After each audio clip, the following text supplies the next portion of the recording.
Alright, you guys. This is probably the last video anyone would expect me to make, but we are here, we are making it. And I promise I won't keep this all doom and gloom, but I do think a lot of what I want to say in this video really needs to be said. There are a lot of very obvious truths here that so many of us are denying, and I kind of just want to shine a spotlight on them to hear your opinion, to hear what you think about them, to hear how they hit for you. So let me back up for a second and say that I would consider myself a pretty healthy person. If you know me, you know that I'm all about holistic health, meaning if there is a problem, I don't want to necessarily treat the symptom, I want to treat the root of the symptom. But that being said, I feel like I do that in moderation. I would say that I eat whole foods 90% of the time, but if I'm going to an event or I'm going out with friends, I'm probably gonna have a couple drinks, I'm gonna eat whatever is served without question, and I'm not going to care that much about it. I am not a big fan of medicine, but if I have a headache or a migraine coming on, you better bet I'm going to take an Excedrin. I love crime documentaries, but I know they don't make me feel good. Occasionally, yes, I might watch like a mystery thriller type of movie or show, but then I'm probably going to supplement it with a whole week's worth of sitcoms, light comedy, something that's not going to really stress me out. To be honest, I have found this to be a very healthy pattern, this kind of aspect of moderation that I've brought into my life. But at the same time, I also feel like I've been low-key very frustrated with some of the results that I've been getting, specifically in my health. At the beginning of January, I had this moment where I was kind of frustrated because I've been working with a naturopath, and I felt like, again, I was following what she said about 90–95% of the time. And there was a really long list of things. I did not feel like any normal human being could actually do all of those things. So I thought 90–95% of the time was absolutely stellar. I was very proud of myself.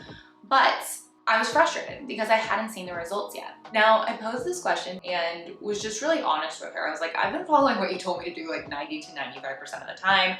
And to be honest, I'm kind of frustrated because I feel like the symptoms that I originally started this protocol with have not actually healed themselves and haven't made as much movement as I thought they would. And she came back and asked me this question that honestly helped me so much. What she asked me essentially was to rate how much my symptoms were affecting my day-to-day life. I told her that maybe like 70% of my life, I was unaffected by my symptoms. Like I had about 70% of my life where like things were good, things were great, but they still would pop in every single day. Like I would think about some of them, I'd be frustrated, they would hurt me or kind of like cause me a little bit of a setback in some way, shape, or form, just enough to be annoying, but not enough for me to ever really need to heal any of them for the rest of my life. Basically, like I'm healthy enough and happy enough and doing well enough where if I felt the same way for the rest of my life, I'd be fine and just, that's good. Like I'd be fine.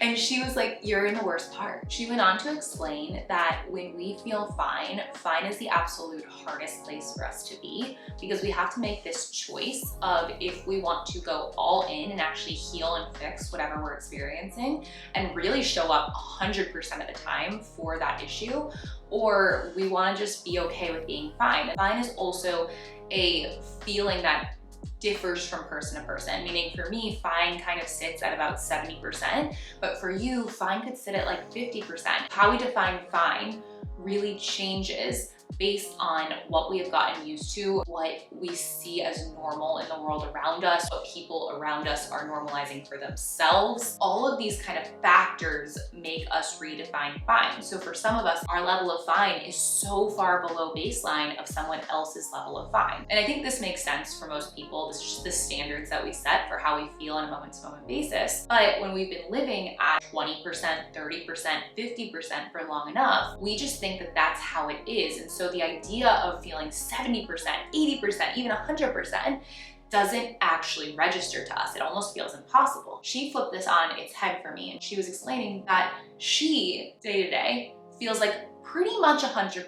She said, if I felt 70%, there would be a big problem. I would have to show up in such a dramatic way because I would be so scared for myself because I'm so used to living at 100%, that 70% is crazy for me. Put into perspective the fact that we set our own standards. And once we raise our standards, it's really hard to imagine a lower standard. But when you're at a lower standard, it's really hard to imagine doing the work you need to get to the higher standard. In order to get to the higher standard, you need to put in more and more work each time. Meaning, if you're at rock bottom, you got nothing to lose. Anything you do is going to help. If we take this in the perspective of health, you just switching from junk food all day to a couple fruits and veggies throughout the day is actually gonna create a pretty significant change for you over time. But for me, who is at 70% and already eats pretty much fruits and veggies most of her life, adding some more fruits and veggies is not gonna make the difference.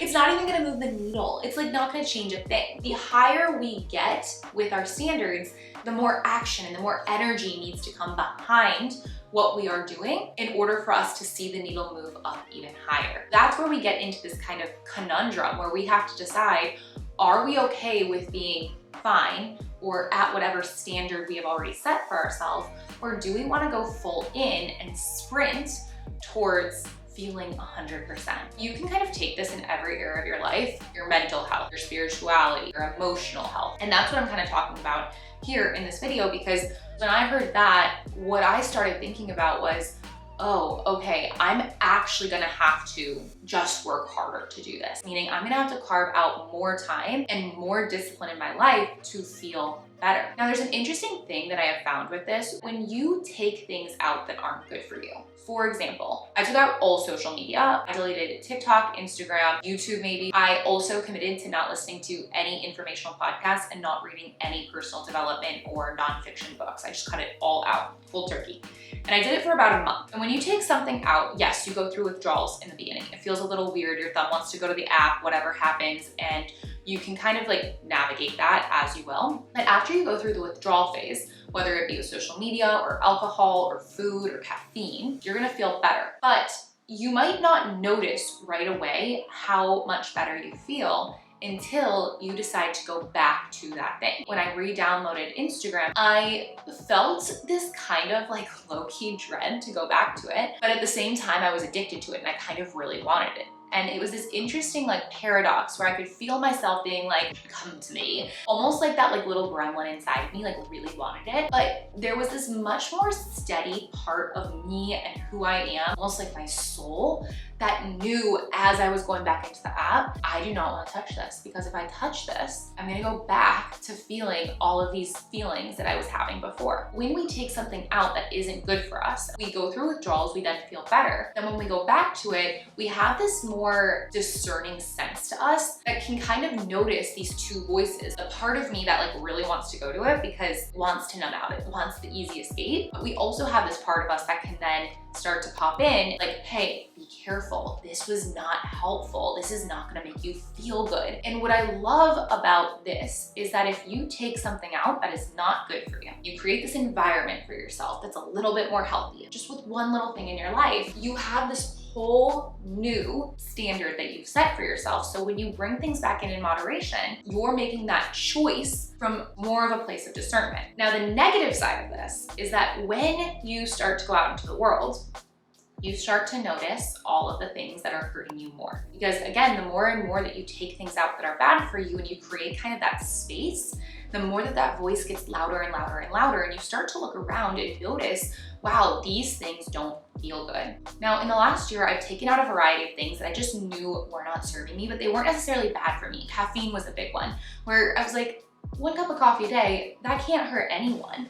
But yet, when I took coffee out, I noticed such a big difference in my life. And even though I'll still crave it sometimes, when I have it, I almost instantly regret having the coffee, because for me, caffeine was something that actually really changed my state and changed my ability to function throughout the day, just in very nuanced ways that I wasn't used to. This is one of those things that once you notice it, you can't unnotice. So now this sensor in me of what is gonna help me and make me feel better versus what is going to hurt me and maybe numb me out and make me feel worse, it's gotten so much more fine-tuned that it started to pop up in every area of my life, from food to friends to TV shows. Now, the good news is that I'm starting to feel so much better, but it's also made things exponentially harder for me because I've started to realize this cloud that I was in before, but I didn't even know I was in at the time. And now that that cloud has lifted, I'm noticing just how messed up so many things that are going on in society are. Now, I should preface this before I go into anything further, but I am not fully anti any form of medication, any form of food, any form of media, etc. I think that there is a world where all these things can take part, but I do think there's a lot of problems with them that we are really not acknowledging we are partaking in, like we are experiencing. We are part of the problem. For example, why is it so hard for so many people to sit still during an entire show or movie without going on their phone or having something to distract them or something to do with their hands? Why is it so normal if you're on some form of anti-anxiety medicine for your doctor to just up your dose slowly for the rest of your life without giving you any idea of how you can get fully off of it? Why does our food make us sick, and why do we argue for the food that makes us sick not to go away? My husband recently shared this with me and I found it so interesting. We all know about the bliss point that the food industry uses in order to keep us addicted to processed food. It's this point where scientists or chemists go in and make sure that each piece of food is just flavorful enough where we want more, but not flavorful enough where we don't want another one. So it's this kind of like little margin that it creates. What I found so interesting was how a lot of people in the film industry have this too. Meaning when shows are crafted and created, or movies are crafted and created, a lot of big industry names will actually use a bliss point of sorts, and they'll bring in some form of psychologist or person that knows a lot about both the brain and how the brain is affected by certain scenes. And they'll actually do testing on the people that are going to watch these shows, to watch where their eye movement goes and what their heart rate is doing, to make sure that the storyline follows this kind of like arc where it's bringing you up, it's getting you hooked in, and then it's bringing you down a little bit so that you can calm down and you can keep going, but then it'll bring you up again just when you're going too low. And it kind of creates this like storyline where you are addicted to the show. And I think a lot of us feel this. Even those of us who have cut out a lot of processed food in our life and kind of have seen that health cleanse in a way, we still have this addiction to shows where we can binge these shows for hours and hours and hours and never even think to get up. And we don't realize that some of this is actually crafted and created by people who don't want you to stop watching the show. And it's not to say that we can never watch shows anymore. It's not to say that that is all evil and that's not good, but it is to say that we have all of these functions working against us in society that are preventing us from actually just living our life. They're designed to numb us and to shut us down and to shut down our ability to actually feel alive. I think so much of this comes back to the fact that we've normalized these feelings that are not necessarily normal. We've normalized these patterns, and we've normalized these like ways of living that are not normal and do not have to be. It's not normal to not want healthy food. It's not normal to not be able to sit through a full TV show without another distraction. It's not normal to need abnormally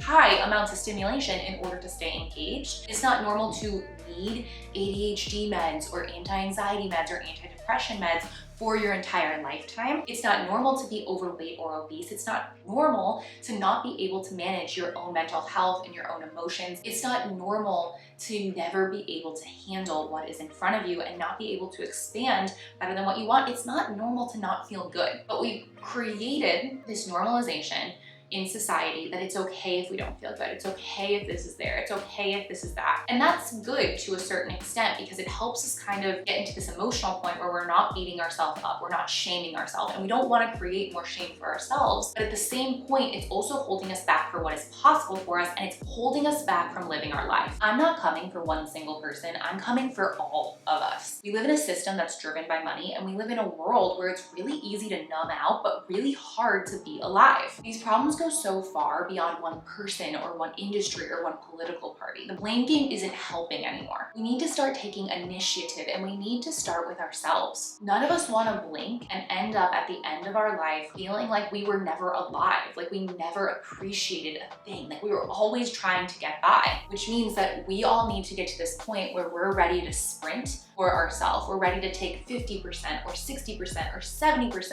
and we're ready to actually do the hard work and raise our standards to make it 100. I don't know if you guys have ever experienced what it feels like to be in a room where there are so many people, and at the end of the day, you feel more isolated and more alone than you did when you first walked into that room. And I think sometimes that's the biggest problem with actually improving our standards and working hard and trying to feel better in our life, is that it tends to make us feel more isolated. isolated. It tends to make us feel like, why does no one else see what is broken? Why does no one else see what isn't working? Why does no one else see what is wrong? And why does no one else want to create these changes too? That social pressure is the number one reason why I don't follow through on some of the changes that I know are only good for me, because I don't want to lose the people in my life. I don't want to be alone, even though I already feel lonely in some rooms. And so the first thing that we can do is just start to come together. We don't need more blame. We need to know that other people are doing this too. We need to know other people are struggling with it. And to do that, we need to talk about what we are doing, not from a place of arrogance or I am better than you or I have it more figured out than you or some weird form of spiritual superiority, but from this grounded place of, this is what I know I deserve, this is what I want out of my life, and you know that this is how I need to show up. I'm not saying it's easy or that we have to change the entire food industry or drug industry or entertainment industry, but I am saying that we owe it to ourselves to try, and we have to start here.